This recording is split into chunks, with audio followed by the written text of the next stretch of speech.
সন্দীপ ঘোষ আরজি করে প্রাক্তন অধ্যক্ষ, যার বিরুদ্ধে ভুরি ভুরি দুর্নীতির অভিযোগ। নানা অভিযোগ, নানা দোষ, নিশানায় সন্দীপ ঘোষ। আরজি করের প্রাক্তন অধ্যক্ষ, যার বিরুদ্ধে অভিযোগের পাহাড়। টাকা নয় ছয়, বেওয়ারিশ দেহ বিক্রি, মেডিকেল বর্জ্য পাচার, পাশ করাতে টাকা, টেন্ডারে কাটমানি, টেন্ডারে স্বজন পোষণ। অভিযোগের তালিকা দীর্ঘ। অভিযোগ, এই সন্দীপ ঘোষের জমানাতেই আরজি করে আসা বেওয়ারিশ দেহ ল্যাবরেটরিতে বিক্রি করে দেওয়া হয়েছে। এই চাঞ্চল্যকর দাবি করেছেন আরজি করেরই প্রাক্তন deputy super. Dead body scam আছে, উনি ডেড বডিগুলো ওয়ার্কশপের জন্য দিয়ে দিতেন, বিক্রি করে দিতেন। আনক্লেম বডি, পিএম বডি, এটা নিয়ে কমপ্লেন হয়েছিল, ন্যাশনাল হিউম্যান রাইট কমিশন থেকে তদন্ত করেছিল। অভিযোগ, টাকা নিয়ে ডাক্তারি পড়ুয়াদের পাশ করাতেন সন্দীপ। পোস্ট গ্রাজুয়েশনের ক্ষেত্রে রেট 8 থেকে 10 লক্ষ টাকা, আন্ডার গ্রাজুয়েটের ক্ষেত্রে রেট 4 থেকে 5 লক্ষ টাকা। ইচ্ছে করে করানো হতো। এরকম অনেক ছেলে আছে যাদের ফেল করিয়ে পাস করানো হয়নি। ইন্টার্নশিপ কমপ্লিশন খোঁজ করুন, অনেক ছেলে আছে যাদের ক্যারিয়ার উনি নষ্ট করে দিচ্ছিলেন। এরকম বহু অভিযোগ ওনার বিরুদ্ধে আছে। প্রত্যেকটা ইয়ারে একটা করে ফাইনাল পরীক্ষা হয়। সেই ফাইনাল পরীক্ষাতে তার প্রিয় পাত্রদের বেশি নাম্বার পাইয়ে দেওয়া এবং যারা প্রতিবাদ করতো বিভিন্ন ইস্যুতে তার বিরুদ্ধে, তার যত দুর্নীতি আছে সেই দুর্নীতির বিরুদ্ধে তাদেরকে ফেল করিয়ে দেওয়া এবং একজনকে একাধিকবার ফেল করিয়ে দেওয়া। এই অভিযোগ বহু ছাত্ররা বহুবার করেছে এবং সামনাসামনি করেছে। অভিযোগ, সন্দীপ ঘোষ অধ্যক্ষ থাকার সময় ব্যবহার হয়ে যাওয়া সিরিঞ্জ, স্যালাইনের বোতল, রাবার গ্লাভস, হ্যান্ড গ্লাভসে সব মেডিকেল বর্জ্য পাচার করা হতো। এ নিয়ে তদন্ত হয় বলে দাবি আরজি করের প্রাক্তন ডেপুটি সুপার আখতার আলীর। বায়োমেডিক্যাল স্ক্যাম, বায়োমেডিক্যাল ওয়েস্ট, যেটা সিরিঞ্জ ইউজ, স্লাইন বোতল, রাবার গ্লাভস, হ্যান্ড গ্লাভস, এগুলো ইউজ, সেটাকে চ্যানেলাইজ করে কিছু বাংলাদেশি সিটিজেন এটাকে নিয়ে যাচ্ছিল এবং ওখানে গিয়ে রিসাইকেল করছিল। অভিযোগ, সন্দীপের জমানায় মাত্র 3 জন ঠিকাদার যাবতীয় কাজের বরাত পেতেন।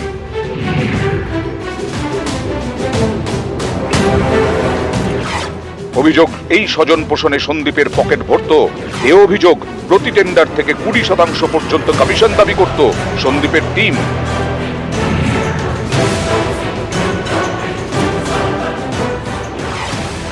অভিযোগ, আরজি কর হাসপাতালে বেআইনিভাবে পার্কিং এবং ক্যান্টিনও চালু করেন এই সন্দীপ ঘোষ।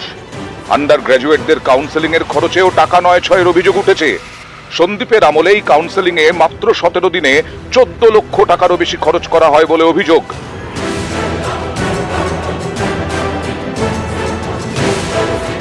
এক কথায় আরজি করের প্রাক্তন অধ্যক্ষের বিরুদ্ধে অভিযোগের পাহাড়। টাকা নয় ছয়, বেওয়ারিশ দেহ বিক্রি, মেডিকেল বর্জ্য পাচার, পাশ করাতে টাকা, টেন্ডারে কাটমানি, টেন্ডারে স্বজন পোষণ। সন্দীপ ঘোষের বিরুদ্ধে অভিযোগের তালিকা দীর্ঘ। নিউজ 18 বাংলা। আরজি করে প্রাক্তন অধ্যক্ষ সন্দীপ ঘোষের বিরুদ্ধে আর্থিক দুর্নীতির ভুরি ভুরি অভিযোগ, যার তদন্তে সেট তৈরি করে দিয়েছে রাজ্য সরকার। আরজি করে প্রাক্তন ডেপুটি সুপার আখতার আলী চান তদন্ত করুক কেন্দ্রীয় এজেন্সি ইডি, আর এই আবেদন জানিয়ে তিনি হাইকোর্টে মামলা করেছেন। আরজি করে চিকিৎসককে ধর্ষণ খুনের ঘটনায় তদন্ত করছে সিবিআই। এবার কি আরজি করের প্রাক্তন অধ্যক্ষের বিরুদ্ধে ওঠা আর্থিক দুর্নীতির অভিযোগে তদন্তে নামবে ইডি? এই প্রশ্নটা উঠছে, কারণ ইডি তদন্ত চেয়ে কলকাতা হাইকোর্টে মামলা করেছেন আরজি করের প্রাক্তন ডেপুটি সুপার আখতার আলী। সন্দীপ ঘোষের এগেনস্টে জুলাই 2023 সালে ভিজিলেন্স কমিশন অ্যান্টি কারাপশনে রিটেন কমপ্লেন জমা করেছিলাম, কিন্তু সেটার বিরুদ্ধে কোনো অ্যাকশন হয়নি। তারপরে কালকে আমি একটা ক্রিমিনাল কেস করার জন্য এফআইআর মা তারা ট্রেডার ডক্টর সন্দীপ ঘোষ আরও যারা আছেন ওনার যে এলিগেশন, শুধু ফাইন্যান্সিয়াল না, অনেকগুলো ওনার স্ক্যাম আছে, বায়োমেডিক্যাল স্ক্যাম থেকে নিয়ে ডেড বডি স্ক্যাম থেকে নিয়ে, হাইকোর্টে আমি কেসটাকে ফাইল করলাম। কেন্দ্রীয় কমিটি, আমি ইডি, সিবিআই তাদের ইন্টারভেনশন চাইছি। গত বছর ভিজিলেন্স কমিশন এবং রাজ্যের দুর্নীতি দমন শাখায় সন্দীপ ঘোষের বিরুদ্ধে অভিযোগ দায়ের করেন আখতার আলী। এতে অবশ্য কাজের কাজ কিছু হয়নি, উল্টে সন্দীপ ঘোষ প্রভাব খাটিয়ে আখতার আলীকে বদলি করিয়ে দেন বলে অভিযোগ। ওর সঙ্গে গন্ডগোল হয় ওই ফেব্রুয়ারি 2023 সালে উনি কিছু অফিসারকে গিফট দিয়েছিলেন, সেই নোটশিটও আমি সই করে নিই এনএমসি ইন্সপেক্টরে। এটা তো ওয়ান কাইন্ড অফ ঘুষ। এগুলো আমি প্রতিবাদ করেছিলাম বলে রাতারাতি, আমার শুধু না, অনেক ডাক্তার যারা প্রোটেস্ট করতেন, ওনার নিয়মগুলো মানতেন না, বেআইনি কাজগুলোকে সাপোর্ট করতেন না, রাতারাতি বেছে বেছে তাদেরকে উনি ট্রান্সফার করেছেন। উনি একটা নিজের সাম্রাজ্য ওখানে তৈরি করে পুরো মেডিকেল মাফিয়া হিসাবে চালাতেন। এবারও সরব হতেই তাকে নানাভাবে হুমকি দেওয়া হচ্ছে বলে অভিযোগ।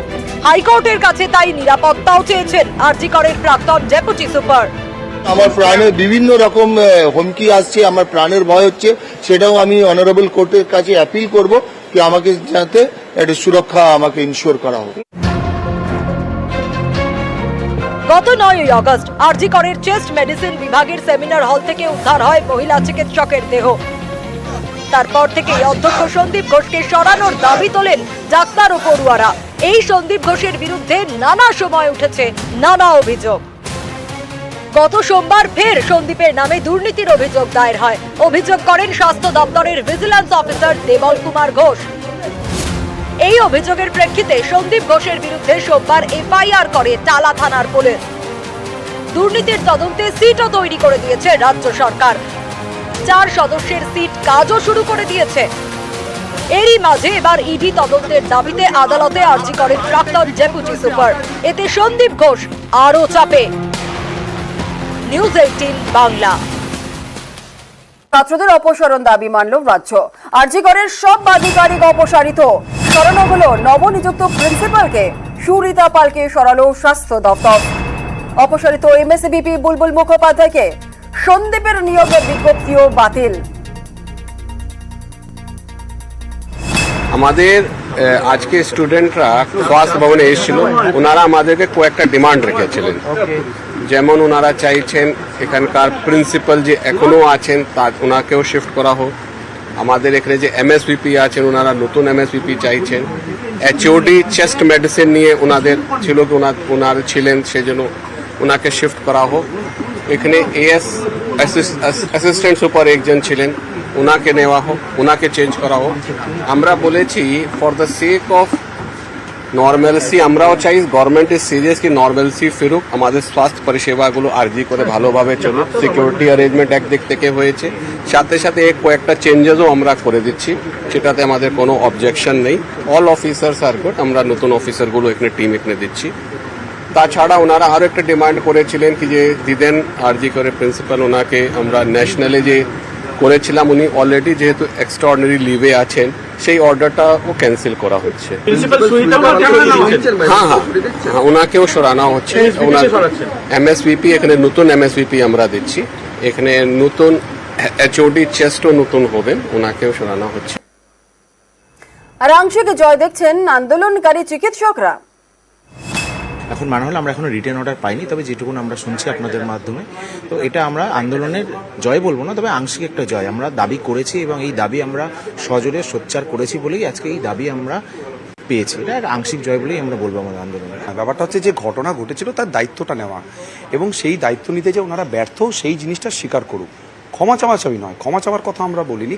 যারা এই ঘটনা ঘটার সময় যারা কর্তৃপক্ষে ছিলেন, এটা তো তাদের ব্যর্থতা, এই ব্যর্থতাটা স্বীকার করতে এতদিন সময় লাগলো কেন সেটাই আমরা বুঝতে পারলাম না। এই সিদ্ধান্তটা অনেকটু আগে নেওয়া ভালো হতো আর কি। আর বেরোনোর সময় মন্তব্য এড়ালেন সদ্য অপসারিত অধ্যক্ষ। যা বলার আমাদের সিনিয়র, আমার নতুন করে কিছু বলার নেই, আমাদের হয়ে স্যার বলে দিয়েছেন, যা বলেছেন সেটাই, আর নতুন কিছু বলার নেই। আরজি করে নতুন অধ্যক্ষ হলেন মানস কুমার বন্দ্যোপাধ্যায়। বারাসত হাসপাতালের অধ্যক্ষ ছিলেন মানস বন্দ্যোপাধ্যায়। আরজি করের নতুন এমএসভিপি সপ্তর্ষি চট্টোপাধ্যায়। বাঁকুড়া মেডিকেলের সুপার ছিলেন তিনি। বারাসত মেডিকেলের নতুন অধ্যক্ষ সুরিতা পাল। মালদা মেডিকেলে বদলি করা হলো অরুণাভ দত্ত চৌধুরীকে।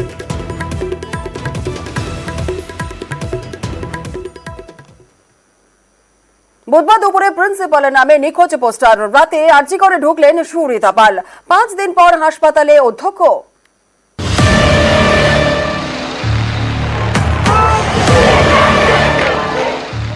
বেশ কিছুদিন ধরেই আরজি কর উত্তাল। 15ই আগস্ট রাত শেষবার আরজি করে দেখা গিয়েছিল অধ্যক্ষ সুরিতা পালকে।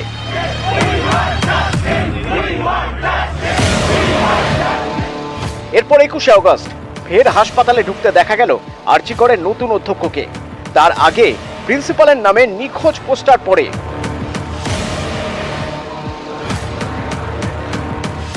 আরজি করে গুন্ডা এলো, প্রিন্সিপাল কোথায় গেল? প্রিন্সিপাল নিখোঁজ। বুধবার চিকিৎসকদের স্বাস্থ্য ভবন অভিযানের সময় মিছিলে দেখা যায় এই ব্যানার।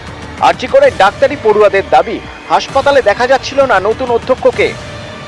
আমাদের কলেজের প্রিন্সিপাল নিখোঁজ, কলেজের কোনো অ্যাডমিনিস্ট্রেশন কলেজে থাকছে না, কার্যত আমাদের অভিভাবকহীন করে তারা চলে গেছে। তারা আমাদের প্রশ্নের মুখোমুখি হতে ভয় পাচ্ছে, তারা নিখোঁজ, তাহলে আমাদের প্রশ্নগুলোর উত্তর কে দেবে? 12ই অগস্ট সন্দীপ ঘোষ পদত্যাগ করার পরই সুহৃতা পালকে অধ্যক্ষ করে স্বাস্থ্য ভবন। এরপর 14ই অগস্ট রাতে আরজি করে বহিরাগতদের তাণ্ডব।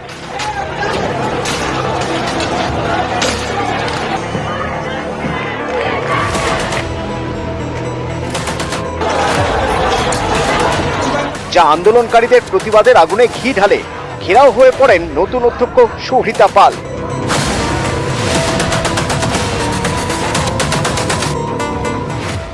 ততক্ষণে সিবিআই তদন্ত শুরু করে দিয়েছে। আন্দোলনকারীদের দাবি, সুহৃতা পালকে জিজ্ঞাসাবাদ করার প্রয়োজন আছে বলে জানায় সিবিআই।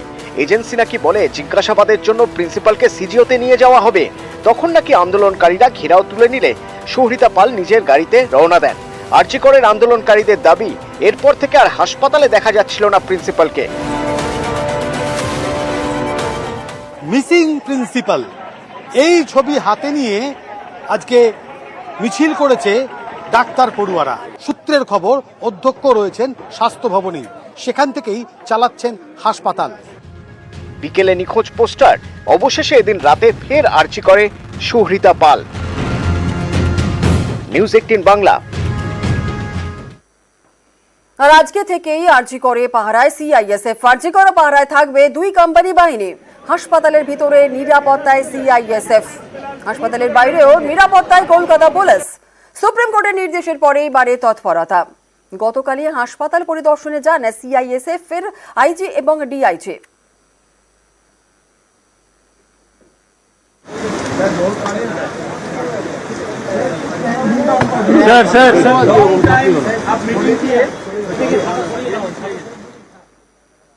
সবার দাবি বিচার চাই, সেই বিচার মিলবে কবে? আরজি করে চিকিৎসককে ধর্ষণ খুনে এখনো যেসব প্রশ্নে ধোঁয়াশা, তার কিনারা হবে কবে? সবাই তাকিয়ে সিবিআই এর দিকে। দিন দিনই চাপ বাড়ছে কেন্দ্রীয় এজেন্সির ওপর। আমরা চাইব, যেহেতু আমাদের টার্গেটেড টাইম ছিল রবিবার পর্যন্ত, এই রবিবারের মধ্যে তারা কেস করে তারা ফাঁসি দেবে, এটা আমরা চাই। এই ডেডলাইন কবেই পেরিয়ে গেছে। এবার দলগতভাবেও প্রশ্ন তুলতে শুরু করেছে তৃণমূল। বিচার দিতে আর কতদিন নেবে সিবিআই? এই প্রশ্ন তুলে সোশ্যাল মিডিয়ায় পোস্ট করেছে তৃণমূল। সেই পোস্টকে রিপোস্ট করে তৃণমূলের কুণাল ঘোষের দাবি, 168 ঘন্টা পেরিয়ে গেলেও আরজি করে জিরো প্রোগ্রেস সিবিআই। সিবিআই এর হাতে মামলাটা গেছে, তারপর প্রায় 8 দিন হয়ে গেছে এবং আমরা এখনো পর্যন্ত কোনো বড় ব্রেক থ্রুর খবর কেউ পাননি। 12 ঘন্টার মধ্যে কলকাতা পুলিশ একজনকে অ্যারেস্ট করেছিল। কাল সুপ্রিম কোর্টে সিবিআই জানিয়ে দিক যে তাদের তদন্ত শেষ, তারা জানিয়ে দিক তারা কিনারা করেছে। প্রথমে তদন্ত শুরু করেছিল কলকাতা পুলিশ, গ্রেফতার করে একজনকে। 13ই অগস্ট সিবিআই এর হাতে তদন্তভার তুলে দেয় হাইকোর্ট। তারপর থেকে সিবিআই তদন্ত চালাচ্ছে। সিবিআই এই ইনভেস্টিগেশনের চার্জ নিয়েছে 7 দিন হয়ে গেছে। অ্যাডমিনিস্ট্রেটিভ অ্যাকশন এবং সিবিআই এর প্রোগ্রেস, সেগুলো আমরা সেই অর্থে সেরকম ভাবে দেখতে পাচ্ছি। সবার মূলত একটাই দাবি, বিচার চাই। কিন্তু সেই বিচার মিলবে কবে? এক একটা দিন যাচ্ছে, চাপ বাড়ছে সিবিআই এর ওপর। কারণ সিবিআইকেই তদন্ত করতে হচ্ছে হাইকোর্টের নজরদারিতে। বৃহস্পতিবার সিবিআইকে সুপ্রিম কোর্টে রিপোর্ট দিতে হবে। এদিকে এখনো বেশ কিছু বিষয় নিয়ে রহস্য রয়ে গিয়েছে।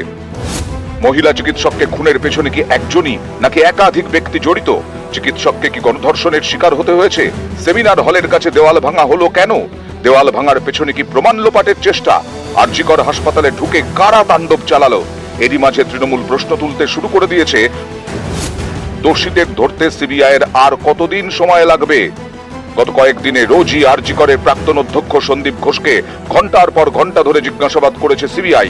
এতেও অনেকের প্রশ্ন, সন্দীপের বিরুদ্ধে কি কোনো তথ্য প্রমাণ পেয়েছে সিবিআই?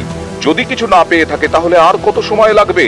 আর যদি কিছু পেয়ে থাকে তাহলে কেন ব্যবস্থা নিচ্ছে না? আরজি করের দিকে সারা দেশের নজর। এই ঘটনার তদন্ত অনেক দিন ধরে চললে সিবিআই এর ভাবমূর্তি আবার ধাক্কা খেতে পারে, কারণ justice delayed is justice denied. News 18 Bangla.